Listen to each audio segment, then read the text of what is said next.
What's good YouTube, Ben here, welcome to the next video on the channel. Today I'm going to be giving you my Warframe build for Limbo on the Steel Path. So if you want to see more content like this, please don't forget to comment, like and subscribe. Please remember to hit that like button because it's really important for the algorithm. Don't forget to turn that notification bell on because it will notify you whenever I go live or when I upload a video.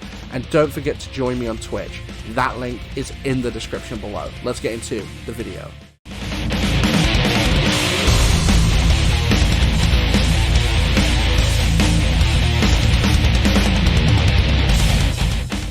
Alright, so this is my personal build for Limbo. So Limbo is my favorite Warframe. I absolutely adore Limbo. I've been using him for years. I actually went through the main camp, like all the main planets of the game just with Limbo before I actually built any of the Warframes. So I enjoy Limbo quite a lot, but a couple of things we should probably note before we get into the build. It is Limbo, and because it is Limbo, Limbo is squishy as all heck. Even with this build, you are more than likely going to die at some point in a mission. It's going to happen. Limbo is super squishy. Secondly, I know a lot of people like to run high range builds. I personally don't. Mine is a more lower range build because with a higher range build, you know, especially in late game missions with either Corpus or Corrupted, you're going to see nullifiers quite a bit. And nullifiers with a big Cataclysm are harder to manage, harder to see. Your Cataclysm will get popped, and then it's more annoying than anything else. So I'm running a lower range build. So if you want a higher range build, I can do one. Just let me know in the comments below. But this is my personal build, which is a low range build. And when we go into the mission, I'm also going to be using Nataruk as the main weapon, Axiomatic Prime as my secondary, and Colossus as my melee. So let's jump into the actual build. So, we're running Corrosive Projection for 18%, negative 18% enemy armor. It just helps Limbo get rid of things a bit easier. We have Prime Continuity for 55 plus ability duration. We have Prime Flow for 250% energy max. We have Vitality for 440% health. We have Augur Reach for 30% ability range, and then 80% of energy spent on abilities is converted to the shields. We have Cataclysmic Continuum, which is one of Limbo's augment mods.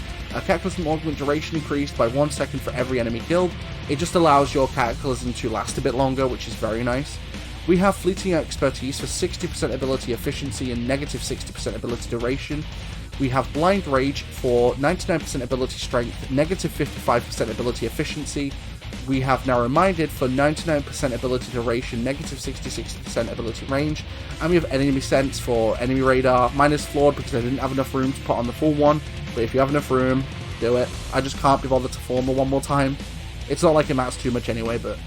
Arcane Energize is one of our arcanes. It's not max rank because getting max rank Arcane Energize without paying a lot of platinum is really difficult because the drop chances are super low.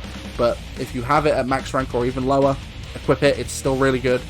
And then Arcane Bodyguard is another arcane. Unfortunately, I don't have any arcanes that are max rank, so... Arcane Bodyguard is another good one for Limbo, though. But basically what we're looking at here is a 194% duration build, 105% efficiency, 64% ranged, and 199% strength.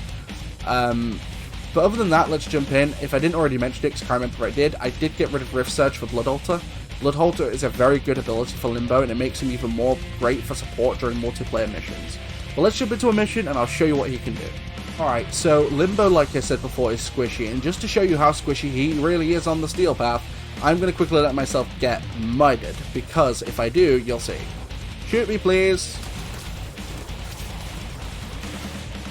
And dead. That's how quick you can get murdered as Limbo. So what your main strategy is going to be with Limbo, we're going to make some clearance quickly. And what you're going to want to do is you're going to want to constantly hop in and out of the rift. Because if you're hopping in and out of the rift, enemies really can't hit you. So, well, they can, but they're not likely to kill you because of shield gating. And for those who don't know what shield gating is, about 2 years ago, they did an update where if your shields get drained in one shot, you have a limited amount of time where you've kind of got invincibility frames. So if your shields go down, you have more than enough time to quickly hop into the rift to get some back, so that then you can shield gate again. So like the shield gating activated, I hopped into the rift, and now I can just sit here until I need to come out. Another thing I'm going to quickly show you as well is why the Cataclysm I have is small. So if we pop it quickly before I get murdered, banish, stasis, sorry, there we go. Now we're safe in the rift for some time. So we can just pop stuff off, get some energy. so we can start popping more Cataclysms, heal up our ally if we need to, or any friendlies we're with. And we can just sit here for a moment and quickly grab some energy, because the stasis is actually quite nice. And of course, enemies can't hit you when you're in the rift, so as long as they're not in the rift as well. So we can just pop out. Oh, we shield gated, so now we can just hop into the rift again. Unfortunately, this is really the only way to make Limbo viable, because he is too squishy otherwise. The thing with other squishy frames, like, let's say Nova, another one of my favorites, but she is squishy, is she has ways to get around her squishiness that don't revolve around you being kind of a noob. Unfortunately, that's not the case with this. So now we can Blood Altar in the Rift and get our health back. That's why I put Blood Altar on. The thing with Gloom is, the reason I don't use Gloom is because you do use a lot of energy with Cataclysm sometimes, and it can be impossible to keep the Gloom going. So rather than use Gloom, we can just use Blood Altar in the Rift, and then boom, we can just heal inside the Rift. Nothing can touch us. We can get our shields back, and then we can hop out. For anyone wondering as well why I didn't put any shield enhancement mods onto Limbo, it's quite simple. Limbo is squishy enough already as it is, and you want to activate shield gating as much as possible. The shield gating can give you that invincibility frame that you need in order to survive.